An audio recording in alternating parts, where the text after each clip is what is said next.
सोचो, एक ऐसी फेरी टेल जो बच्चों के लिए नहीं, बड़ों के लिए लिखी गई हो, जहां प्रिंसेस के चारों तरफ फूल, कैंडीलैंड और हैप्पी एंडिंग नहीं, बल्कि गोली, खून, युद्ध और मौत हो। जहां एक छोटी सी बच्ची अपनी इमेजिनेशन और हिम्मत के दम पर रियल दुनिया के अत्याचार से बचने के लिए खुद की फैंटेसी दुनिया बना लेती है, या शायद सचमुच किसी और दुनिया का दरवाजा खोल देती है। आज की कहानी है गिलेर्मो डेल टोरो की dark fantasy master class pans labyrinth, यानी ऐसा लैबिरिंथ जहां हर मोड़ पर या तो उम्मीद है या मौत। फिल्म की शुरुआत किसी फेरी टेल की तरह होती है। हमें बताया जाता है कि बहुत साल पहले जमीन के नीचे एक अजीब लेकिन खूबसूरत अंडरवर्ल्ड था। वहां एक राजा और रानी रहते थे और उनकी एक बेटी थी, प्रिंसेस मोआना। इस दुनिया में ना धूप थी, ना हवा, ना बारिश, लेकिन ये उनका घर था, उनकी जन्नत। एक दिन प्रिंसेस को ऊपर की दुनिया के बारे में पता चलता है, जहां ब्राइट ब्लू आसमान है, पेड़, हवा, सूरज की रोशनी, बारिश, सब कुछ। उसके अंदर क्यूरियोसिटी भर जाती है। कहानियों में सुना हुआ सब कुछ खुद अपनी आंखों से देखने की जिद उसे चैन नहीं लेने देती। उसे ऊपर जाने से मना किया जाता है, पर वो नहीं मानती। चुपके से वो एक सीक्रेट गेट से ऊपर दुनिया में निकल आती है। जैसे ही वो ऊपर आती है, तेज धूप उसकी आंखों में चुभती है।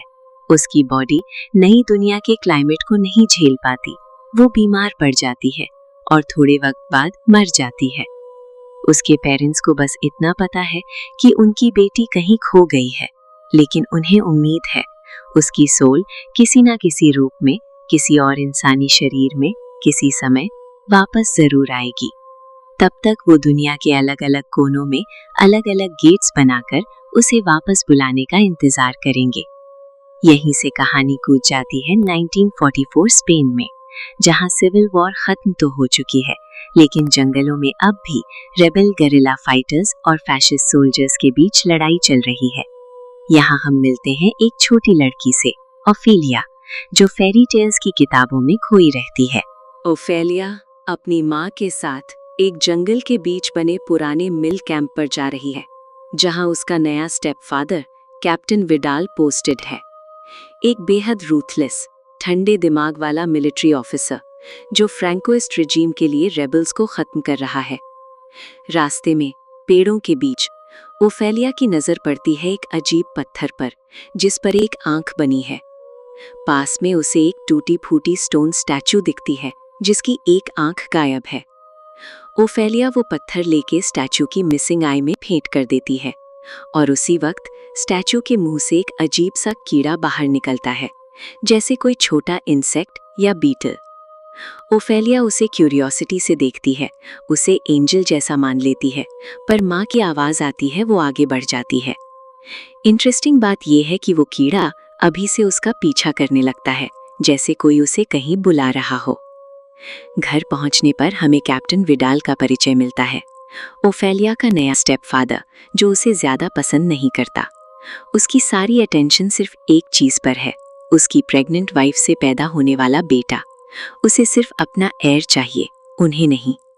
विडाल एक कोल्ड ब्लडेड सोल्जर है, गांव वालों को टॉर्चर करता है, रेबल्स को पकड़कर मार देता है और इनोसेंट लोगों को भी बिना हिचक खत्म कर देता है, बस शक के आधार पर। इस मिल में काम करने वाली मेड मर्सिडीज और एक डॉक्टर भी हैं। दोनों सीक्रेटली जंगल में छुपे गुरिल्ला ग्रुप की मदद कर रहे हैं। रात को जब ओफेलिया अपनी माँ के कमरे में सोने की कोशिश कर रही होती है, वही इंसेक्ट उसके कमरे में लौट आता है। ओफेलिया फेरी टेल्स वाली किताब खोलकर सॉफ्टली पूछती है, क्या तुम फेरी हो? कीड़ा शेप बदलकर एक असली फेरी की तरह बन जाता है और उसे बाहर चलने का इशारा करता है। ओफेलिया क्यूरियोसिटी के चक्कर में रात के अंधेरे में फेरी के पीछे पीछे निकल पड़ती है। फेरी उसे ले जाती है एक पुराने क्रीपी से स्टोन लैबिरिंथ तक, वो लैबिरिंथ जो पूरे जंगल में बस एक फॉरगॉटन स्ट्रक्चर की तरह पड़ा है। अंदर जाते जाते वो सीढ़ियां उतरती है और वहां उससे मिलता है एक बहुत अजीब प्राचीन सा क्रीचर, फॉन। हाफ मानव हाफ बकरी जैसा दिखने वाला, पुराने पेड़ की जड़ों से बना हुआ, रहस्यमयी सा। वो ओफेलिया को देखकर ऑलमोस्ट खुश हो जाता है। आखिर तुम आ गई, प्रिंसेस मोआना। फॉन उसे बताता है कि वो इंसान नहीं, अंडरवर्ल्ड का मैसेंजर है। उसके हिसाब से ओफेलिया असल में वही खोई हुई प्रिंसेस मोआना है जो दोबारा इंसानी रूप में वापस जन्म लेकर ऊपर दुनिया में फंसी हुई है। उसका कहना, तुम्हारे कंधे पर एक चांद का निशान है, ये तुम्हारी पहचान है। ओफेलिया घर जाकर देखती है, सच में उसके कंधे पर मून लाइक बर्थमार्क है। फॉन उसे एक पुरानी खाली दिखने वाली किताब देता है, मैजिकल बुक। कहता है, तुम्हें 3 टास्क्स पूरे करने होंगे। इन तीनों को सफलतापूर्वक पूरा कर लिया तो आखिरी दरवाज़ा खुलेगा और तुम वापस अपने असली किंगडम, अपने पिता के पास जा पाओगी। लेकिन ये भी साबित करना होगा कि तुम अभी भी प्योर हो। तुम्हारे अंदर की गुडनेस इस दुनिया के लालच, डर और क्रूअल्टी के बीच भी जिंदा है। घर लौटकर ओफेलिया किताब खोलती है। पेज ब्लैंक है। जैसे ही वो हाथ रखती है, स्याही खुद ब खुद फैलने लगती है और पहला टास्क लिखकर सामने आ जाता है। टास्क 1। जंगल के पास एक बहुत पुराना फिग ट्री है। उसके नीचे उसकी जड़ों में एक विशाल डिस्कस्टिंग सा मेंढक टोड रहता है जो ट्री को अंदर से खा रहा है। उसे 3 मैजिक स्टोन्स खिलाने हैं, फिर उसके पेट से एक गोल्डन की निकालनी है। जैसे ही ये काम पूरा होगा, ट्री फिर से हरा भरा हो जाएगा। ओफेलिया उस पुराने पेड़ तक पहुंचती है। अंदर जाने के लिए उसे लिटरली कीचड़ और गंदगी के भीतर घुसना पड़ता है। अंदर बड़ा सा स्लाइमी टोड बैठा है जो उसकी तरफ ऐसे देखता है जैसे वो इंट्रूडर हो। वो जैसे तैसे मैजिक स्टोन्स उसके मुंह में ठूंस देती है। फ्रॉग बेचैनी से फूंकता है, फिसलता है और अचानक ह्यूज उल्टी करता है। उस वॉमिट के बीच उसे गोल्डन की मिल जाती है। पहला टास्क पूरा। ओफेलिया बाहर आती है। ट्री वापस हरा दिखने लगता है, जैसे किसी ने उसकी बीमारी निकाल दी हो। घर आते ही उसकी माँ की तबीयत अचानक बहुत बिगड़ने लगती है। प्रेगनेंसी, स्ट्रेस और विडाल का दबाव सब मिलकर उसे ऑलमोस्ट तोड़ देता है। इसी प्रेशर के बीच ओफेलिया अगला टास्क जानने के लिए किताब खोलती है। इस बार जैसे ही वो पेज पर हाथ रखती है, इंक्स की जगह लाल खून जैसा लिक्विड बहने लगता है, जैसे किताब खुद बता रही है कि अब पेन बढ़ने वाला है। फॉन रात को फिर आता है और उसे सावधान करता है, अब के काम में तुम्हारा सामना किसी जानवर से नहीं, एक मॉन्स्टर से होगा। वो तुम्हें मारने की कोशिश करेगा। मैं तुम्हें कुछ फेरीज देता हूँ मदद के लिए, और ये जादुई चौक, इससे तुम किसी भी दीवार पर दरवाज़ा बना सकती हो। लेकिन याद रखना, वहाँ एक टेबल पर बहुत सा खाना रखा होगा। टेम्पटेशन होगा, कुछ भी मत खाना, वरना तुम्हारी जान जा सकती है और हमारा काम खत्म। ओफेलिया रात को चौक से अपने कमरे की दीवार पर रेक्टेंगल बनाती है। जैसे ही वो कंप्लीट करती है, वहाँ एक असली दरवाज़ा बन जाता है, जिसके उस पार दूसरी दुनिया है, पेल मैन की दुनिया। अंदर वो एक लंबा हॉल देखती है, बीच में एक टेबल जिस पर ढेर सारा खाना, फ्रूट्स, केक्स, ड्रिंक्स, हर तरह की स्वादिष्ट चीज़ें रखी हैं। लेकिन कमरे का सबसे डरावना हिस्सा है टेबल के आगे बैठा हुआ एक भयानक मॉन्स्टर, पेल मैन।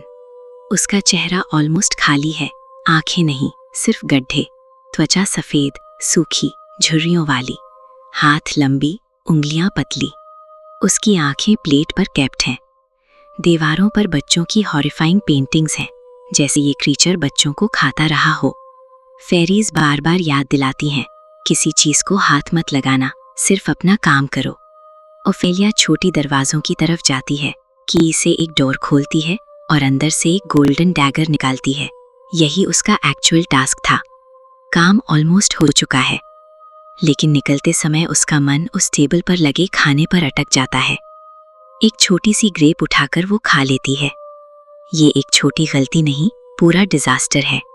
जैसे ही वो अंगूर खाती है, पेल मैन जाग जाता है।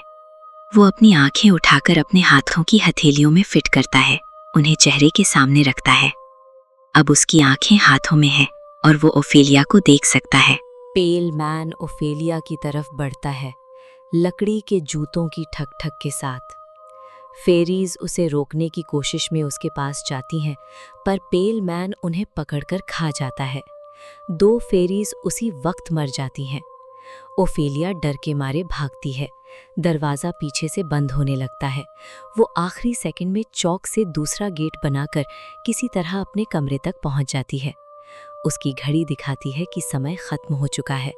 वो बैरली ही टाइम पर लौट पाई है। फॉन को जब पता चलता है कि उसने टेबल से खाना खाया, फेरीज मर गईं, वो फ्यूरियस हो जाता है। कहता है, तुमने हमारी दुनिया के नियम तोड़ दिए। तुम अब वो प्योर प्रिंसेस नहीं रही। मैं तुम्हें और कोई टास्क नहीं दूंगा। तुम यहाँ की हो चुकी हो। दूसरी तरफ रियल दुनिया में हालात और बिगड़ रहे हैं। कैप्टन विडाल गांव वालों का खाना, दवा सब रोक देता है ताकि रेबल्स को सपोर्ट ना मिल सके। मर्सिडीज, जो सीक्रेटली रेबल्स को इन्फो और सामान देती है, पकड़ी जाने के खतरे में है। डॉक्टर भी रेबल्स के साइड में है और विडाल से छुपकर उनकी मदद करता है। लेकिन जब विडाल को शक होता है, वो डॉक्टर को गोली मार देता है। ओफेलिया अपनी माँ की हालत देख देख कर टूट रही है। फॉन उसे एक मैंड्रिक रोड जैसा मैजिकल रूट देता है जो बच्चे जैसा दिखता है। बोलता है, इसे दूध में भिगोकर हर दिन तुम्हारी माँ के बेड के नीचे रख देना और थोड़ा सा खून भी डालना, इससे वो ठीक हो जाएंगी। कुछ समय तक ये रूट सच में काम करता सा लगता है। उसकी माँ की हेल्थ थोड़ी स्टेबल होती है। लेकिन विडाल को ये रूट मिलता है। वो इसे विचक्राफ्ट मानकर गुस्से में रूट को आग में फेंक देता है। रूट जलते हुए चीखता है और उसी समय ओफेलिया की माँ की तबीयत फिर से एकदम बिगड़ जाती है। अस्पताल जैसे हालात में वो अपने बेटे को जन्म देती है, विडाल का चाहा हुआ बेटा। लेकिन खुद ओफेलिया की माँ की मौत हो जाती है। ओफेलिया अपनी माँ की लाश के पास बैठी टूट चुकी है।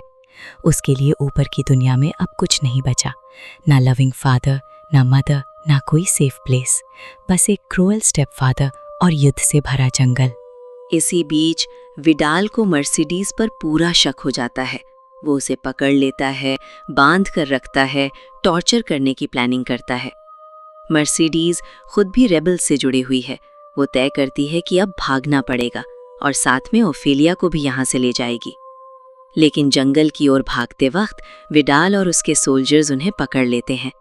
ओफेलिया को वापस कमरे में बंद कर दिया जाता है और मर्सिडीज को टॉर्चर रूम में ले जाया जा रहा होता है।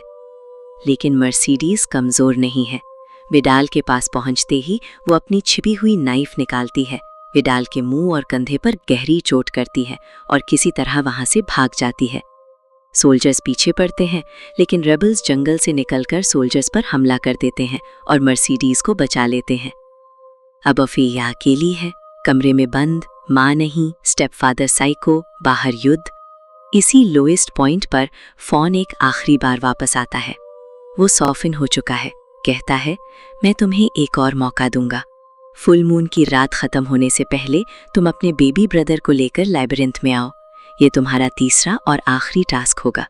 अगर ये पूरा कर लिया तो तुम्हारे लिए दरवाज़ा खुल जाएगा। फॉन उसे फिर से जादुई चौक देता है। ओफेलिया अपने कमरे से मैजिकल डोर बनाकर बाहर निकलती है, नर्सरी में जाती है, अपने बेबी ब्रदर विडाल का बेटा को उठा लेती है और रात के अंधेरे में लैबिरिंथ की तरफ निकल पड़ती है। इस बीच विडाल उसे नोटिस करता है।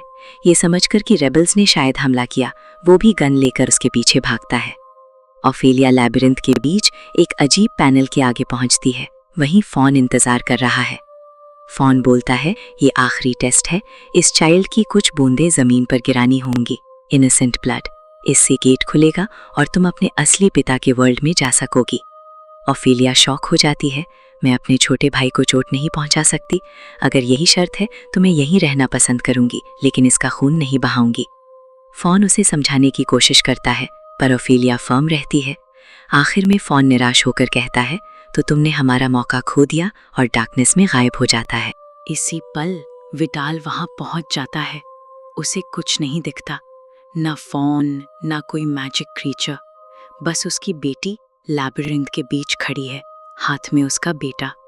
वो चाइल्ड को उससे छीन लेता है और बिना किसी हेजिटेशन ओफेलिया को पॉइंट ब्लैंक गोली मार देता है। गोली लगते ही ओफेलिया जमीन पर गिरती है। उसकी नाक से धीरे धीरे खून बहता है। उसका खून पत्थरों पर गिरता है, जैसे किसी रिचुअल की तरह, और धीरे धीरे उसकी आंखें झपकती हैं। फिल्म अब 2 पैरेलल रियलिटीज दिखाती है। रियल दुनिया में रेबल्स विडाल को घेर लेते हैं। वो बच्चे को हाथ में लिए बाहर आता है, लेकिन रेबल्स उसे घेरकर पकड़ लेते हैं। मर्सिडीज उसके सामने आती है।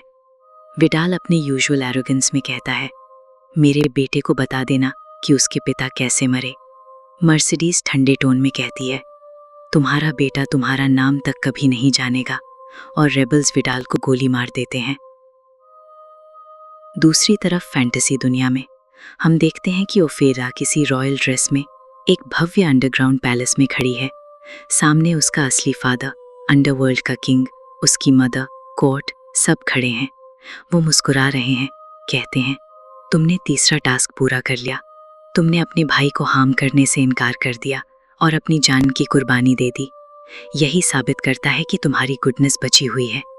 अब तुम हमारे वर्ल्ड में वापस आ गई हो। तुमने अपनी डेस्टिनी को पूरा किया। फिल्म के आखिरी विजुअल्स में मर्सिडीज ओफेलिया के डेड बॉडी के पास बैठकर रो रही है। उसे ओफेलिया अपनी छोटी बहन जैसी लगती थी, लेकिन नरेशन सॉफ्टली कहता है, ओफेलिया में एक दुनिया में अपना खून बहाया और दूसरी दुनिया में हमेशा के लिए जी उठी। कुछ कहानियां सिर्फ किताबों में नहीं, उन बच्चों के दिलों में लिखी जाती हैं जो कभी सपने देखना नहीं छोड़ते। अगर आपको ये वीडियो पसंद आया हो तो लाइक और सब्सक्राइब जरूर करना, क्योंकि यहाँ आपको मिलती हैं ऐसी ही सबसे डरावनी और शॉकिंग मूवी एक्सप्लेनेशंस हिंदी में। और कमेंट करके बताओ अगली कौन सी मूवी की स्टोरी देखना चाहते हो। मिलते हैं अगली हॉरर स्टोरी में।